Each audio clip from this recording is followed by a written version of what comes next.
Assalamualaikum warahmatullahi wabarakatuh. Kami dari kelas 11 OTKP 2 ingin mempresentasikan tentang materi sederhana.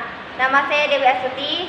Nama saya Afifah Karisya Putri. Nama saya Intan Sylvia. Nama saya Meliana Angelia.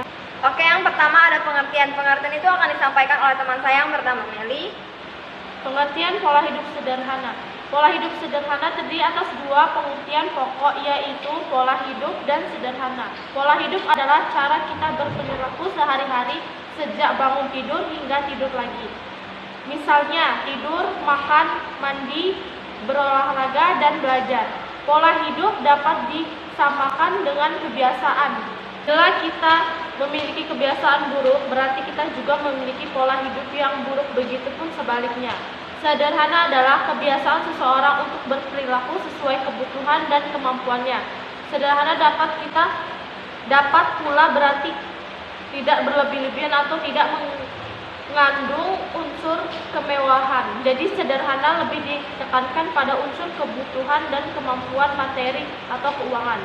Misalnya makan, minum, jajan, membeli buku, rumah, dan kendaraan.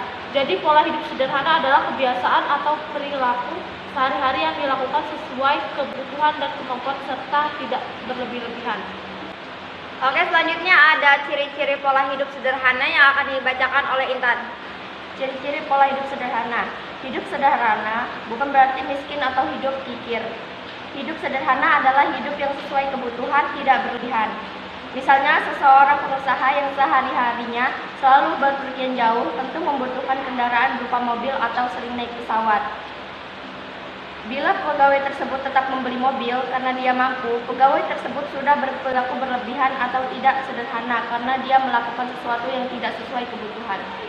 Oke, selanjutnya ada beberapa kebutuhan dalam pola hidup sederhana yang akan dibacakan oleh Afifah, teman saya sendiri.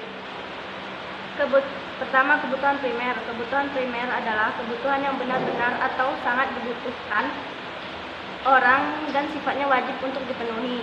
Kedua, kebutuhan sekunder. Kebutuhan sekunder merupakan jenis kebutuhan yang diperlukan setelah semua kebutuhan pokok primer terpenuhi.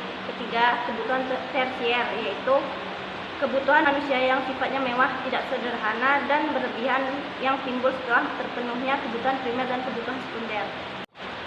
Oke, selanjutnya ada ciri-ciri hidup sederhana, yaitu yang pertama, wajar, yaitu pola hidup disesuaikan dengan kebutuhan bukan keinginan. Yang kedua, pintar, yaitu menggunakan harta dengan perhitungan yang matang. Selanjutnya ada bijak, yaitu selalu mempertimbangkan manfaat dan kerugian atas barang yang akan dibeli atau perilaku yang dilakukan. Selanjutnya ada yang tidak suka pamer terhadap lingkungan. Dan yang terakhir adalah bersikap hemat dan cermat. Oke, cukup sekian dari kami. Kami akhiri. Wassalamualaikum warahmatullahi wabarakatuh.